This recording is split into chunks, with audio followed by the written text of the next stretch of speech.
Welcome to Friday with Friends.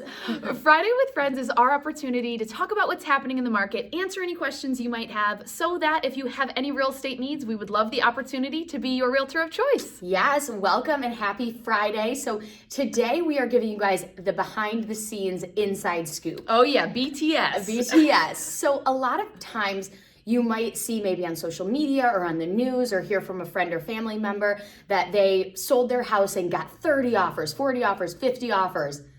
That's pretty common in this crazy market.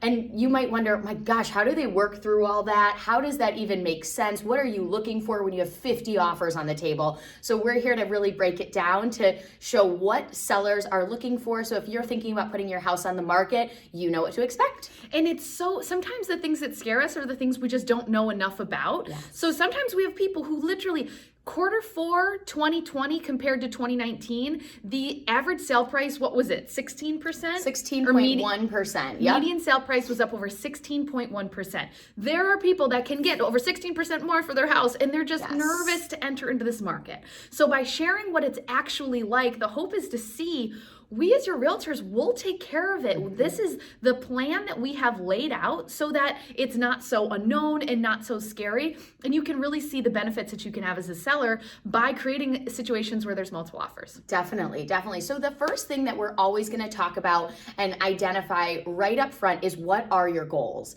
And this is going to be different for everyone. A lot of people might think, hey, you're selling your house. The biggest, priority for the seller is to get the most amount of money. And hey, that's our goal, is to, serve our clients and hopefully get them the most amount of money possible. But there's also lots of other things that are important to the sellers that we need to look at.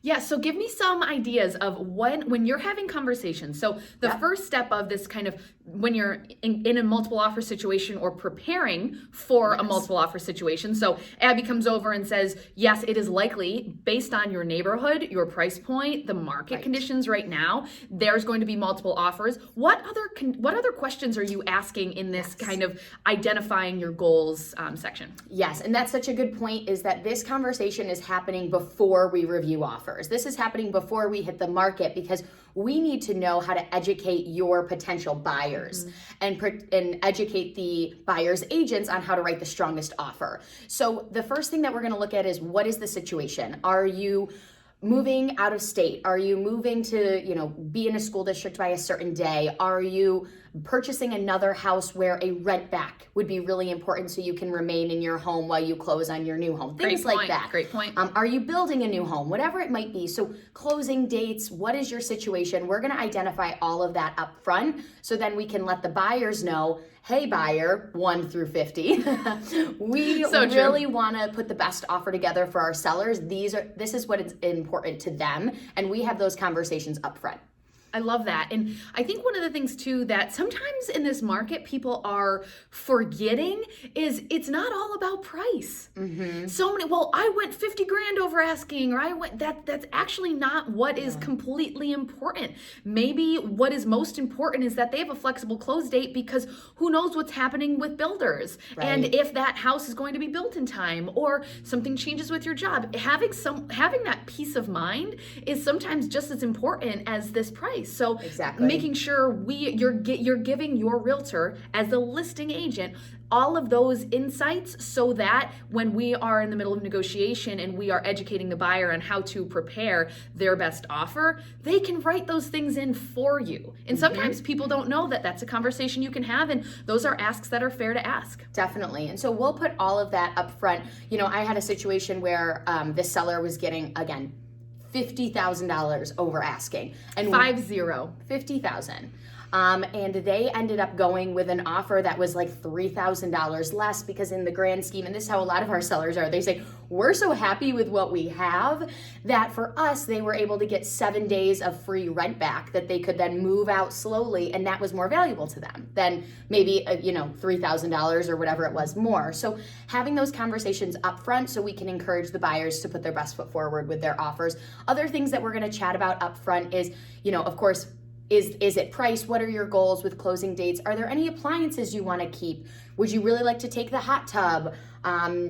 Do you have a light fixture that's super important to you? It was given from your grandma and we want to make sure that doesn't stay. We're going to have all these conversations up front and be very clear about what your goals are. And think about all the reasons people sell. Sometimes there is, for example, an estate sale, and you have people that are managing everything from like there's forks and knives, there's all of the sheets. You could have someone all of the sheets. I just think of the linen closet. Isn't that like that's where I go? Oh my gosh, the sheets. But you start to think about if a buyer came into us and said, "Hey, estate, you don't have to touch a thing. We will come in, we will either have an estate sale or we will clear it out for you. That is that could be incredibly valuable for the estate. So knowing those things and starting to think about those things is important. Totally. Okay, awesome. So number 1 is identify as a seller and be very clear on what your goals are throughout the whole process. Number 2. What is it? So number 2 is delayed negotiations. So if you saw our previous episode on Friday with Friends about delayed negotiations, you're already an expert in this, but we wanted to give you a quick refresher. So basically what this means is it's a tactic that's new in this market that sets a deadline to review all offers. Most of the time it's around maybe 4 to 5 days versus reviewing those offers as they come in. It's a really great tactic in this market when we expect multiple offers so that we have a deadline for every offer to be submitted, hopefully with all of the goals that we talked about in number 1. Mm-hmm. And the thing with delayed negotiations too is, so when we say they're taking offers as they come, you could have Johnny, who writes house gets listed at 9, they write an offer at 12 saying you need to respond by 3. Mm-hmm. So it's making it that we are not responding to any offers until that time. And that puts our sellers in a great position because then they don't feel like, let's say Johnny writes a full price offer, but we have 14 other showings scheduled. It allows us to kind of have that time to make sure that we have all of the best offers in hand. But as a buyer, it also gives you that peace of mind that you don't need to write an offer day 1. Yes. You can, wait and have a few days to really think it through and make sure that it's the right house for you. And potentially seeing how high you can go. You have that time and that flexibility. And make sure as a seller, you're talking with your agent about delayed negotiations as a possibility. It's not right for everyone. It's not right for every seller. And so that's something that we guide our sellers through as well. Mm-hmm. And make sure, again, you check out, we have a full episode on that to decide, and we discuss the pros and the cons of using delayed negotiations, because it's not, some people say, oh, every single person should be doing delayed negotiations. Not necessarily. Yep. What if you have a house you have an offer on and you have to sell this house? 5 days, you could lose that house. Yeah. So it might be, bring me the fastest, best offer within the next 3 hours and we're good. Definitely. Yep. Great point. All right. So what's number 3? What is the third thing that you should be doing as you are kind of reviewing multiple offers? How do you prepare for that as a seller? Yep. So number 3, this is the part that sometimes overwhelms our sellers. So that's why we really wanted to kind of break it down just to show how we try and make it nice and easy. And that is the showing process. So this can be really overwhelming to a lot of people who maybe have dogs, kids, jobs, things like that. A life that they need to kind of pack up everyone and get out. So we use a really great system that coordinates all of the showings for our sellers. So then they know exactly what day and time. A lot of our sellers will say, hey, we're going to go take a weekend trip. Yes. Because in this market, there are a ton of buyers that want to see these houses. And so we might have 50 showings throughout a few days. But what we like to do is make it as easy on you as possible through our showing system. What else we can do is we can coordinate showings through certain times. So maybe if you work 8 to 3, okay, we'll start showings 3 and after. And we just really help coordinate that because we know that it's overwhelming, but we want to make it as easy as possible. Mm-hmm. And oftentimes, like, let's say you have a specific time block. Like we work with a lot of young families too, and they need their nap time. Like, I cannot not have nap time. Okay, great. We will block between 1 and 3 where there can't be any showings. Yep. You as the seller right now are in the driver's seat. So if you want to show it whatever hours you want to, the buyers will come. Yes. They will come. So make sure it's not something where you're completely overwhelmed by it. Mm-hmm. If you need the dogs to be let out, we have dog walking contacts, whatever it is, when you feel overwhelmed by the showings, it's very easy to feel that way, but it's not the reality. And we have so many clients that can attest to it, how it's, especially when you are doing multiple offers and you are getting a lot of showings, we can really make it efficient so that we get everybody, you leave, We'll get everyone in, Yes. and then you come back and it's good. Yes, definitely. The really nice part about this system as well is that it does offer feedback right away. So you're always in the loop with what's going on. And it just keeps everything really nice and organized. So that's number 3, is really working towards that deadline that we talked about in number 2, working towards getting offers, showings, feedback, all of that good stuff. I love it. Okay, Abby, Awesome. what's number? I'm like grilling you. It's good. Okay, what's the other key? What else is important? What's number 4? Yes, so number 4 is we get offers, yay!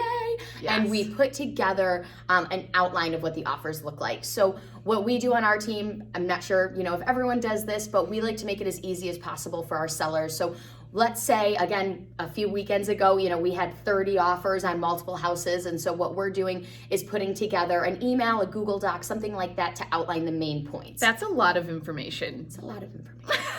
And so let's Your say, brain is like, yeah, I've gotten pretty good at it. Yeah. I've gotten pretty good at it. But, let's say you have 40 offers. Each offer can be anywhere, it can be around 30 pages. We don't want our clients having to go through every offer and pull out the main information when we are rather efficient at it. So what we like to do is pull out the main pieces. So we're going to pull out the price, the escalated price, which we can talk a little bit more on. Okay. What is the deposit? What are the contingencies, the closing date, the personal property? What are the main points and how do they correlate with those goals?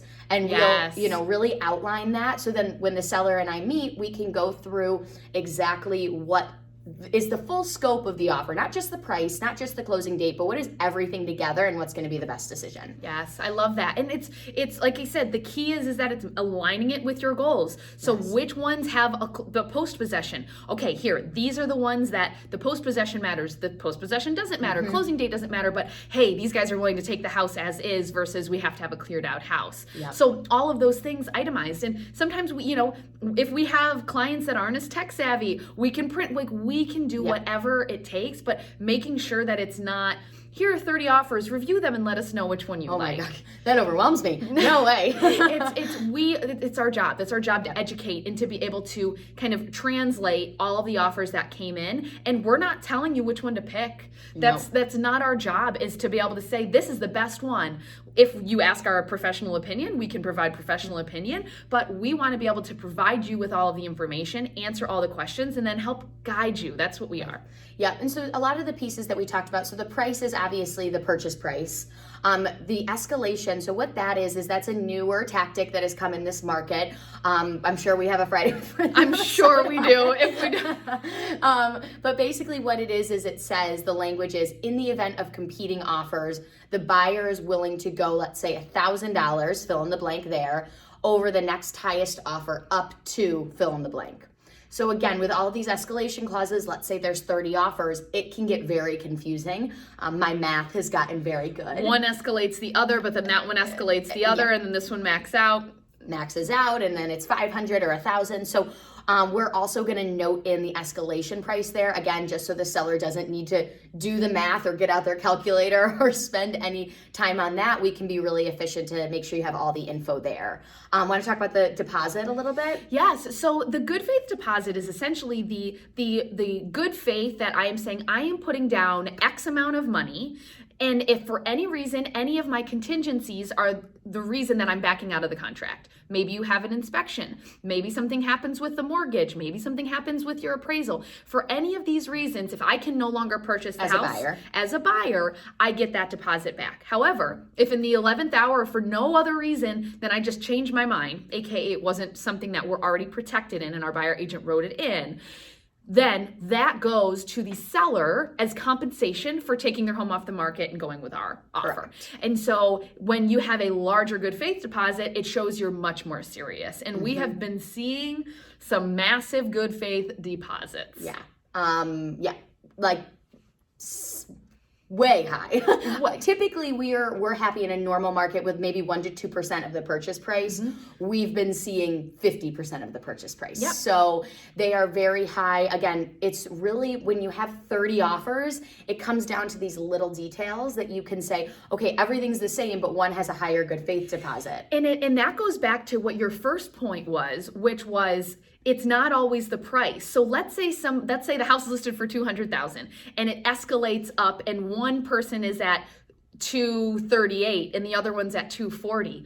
Well, if you're at, they're getting 38 grand over asking. Yeah. That extra $2,000 might not be the kicker for them. They might say this 38 had put a $50,000 deposit. Like, they are serious. Right. They have the cash. They are well qualified. That good faith deposit could, it doesn't always, could be, but that could trump that, because when you're getting 38 grand, it's, I mean, don't get me wrong, $2,000 is $2,000, but for them, it's the peace of mind that brings value in there. Yep, I always describe it as, it just means there's more skin in the game. They really love the house. They have the cash, as you were saying, but they're also willing to say, yes, I'm going to get through the contingencies, but after that, I will not walk away, because it's not just maybe a smaller amount of money. It's really significant for them in the scope of, the price of the house and everything like that. So the next thing that we're going to look at are contingencies. Of course, as Mandy was saying, those are contingencies of the contract that the buyer writes in. So from a seller point, basically meaning that, let's say an inspection, for example, if they come through and they find an issue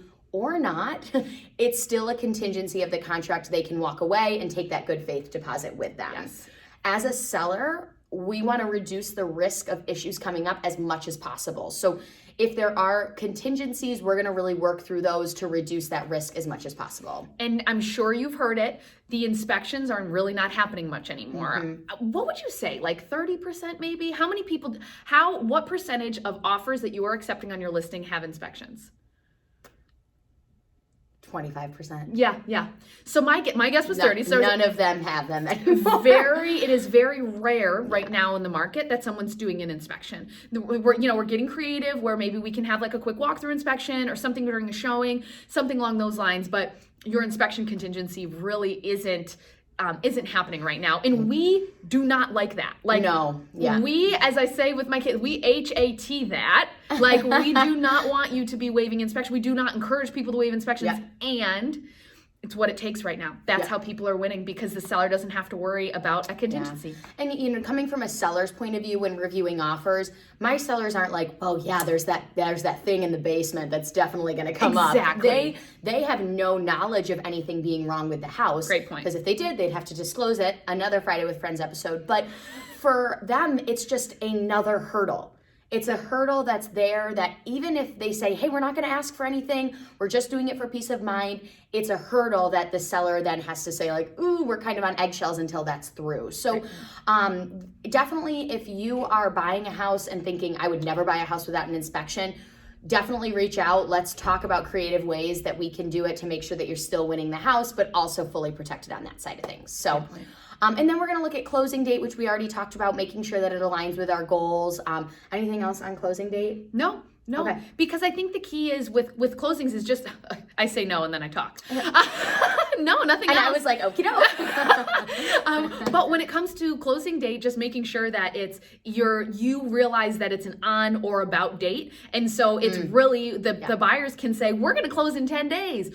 You might not. Like, you're probably not going to close in 10 days, but what we want is to know that the other side is willing to work with us and we can select that closing date, and there's not pressure for them to say, we have to close on this day, and that flexibility in the closing date is valuable for the seller. And that's why we like to be upfront with the buyer's agents about the ideal closing situation. So when we're looking at offers, every closing date is March 5th.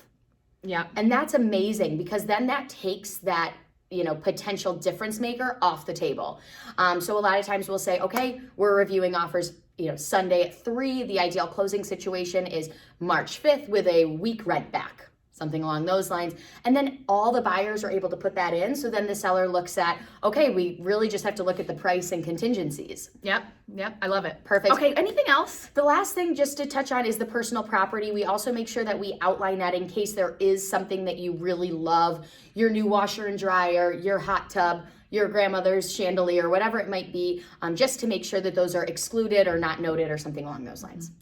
Yes. So when you think about it, these multiple offers, all you're doing is you're having a conversation with us. You're telling us what is important to you. Yes. We're doing all of the back end. We're managing all of the showings, managing all of the information to you to finally finish it off, which is just reviewing and helping you select, right? Definitely. Yep. So we'll put together the outline of the main points of the offers, but then we're also going to email you full copies of everything. That's really important to make sure that at any point you have access to all of the offers. So if you needed some very boring light reading, you could go through all of those.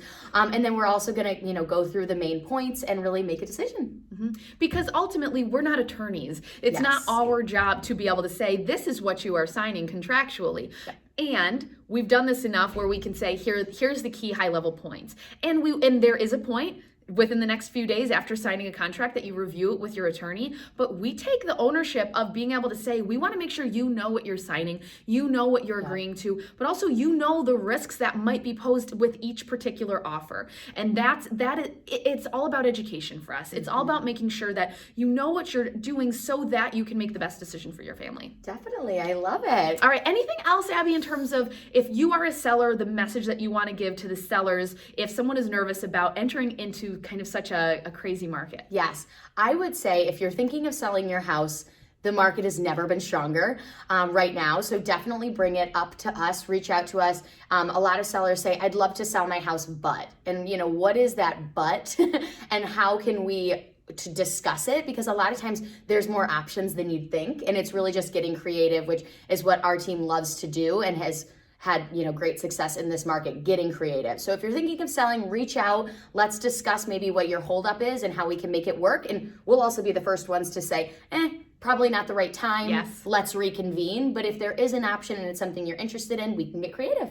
16% higher median sale price compared to last year. So it's an opportunity that if it is something you can take advantage of, we want to encourage you to do that. Definitely. And all of our buyers would love it too. They would. So They'll love you. They'll love you. All right. Well, that's what we've got for you today on Friday with Friends. Friday with Friends is our opportunity to talk about what's going on in the market, answer any questions you might have, so that if you have any real estate needs, we would love the opportunity to be your realtor of choice. Yes. All right. You can visit us at friendonyourside.com. Follow us on all of our social media handles and always reach out with any questions. Bye, guys.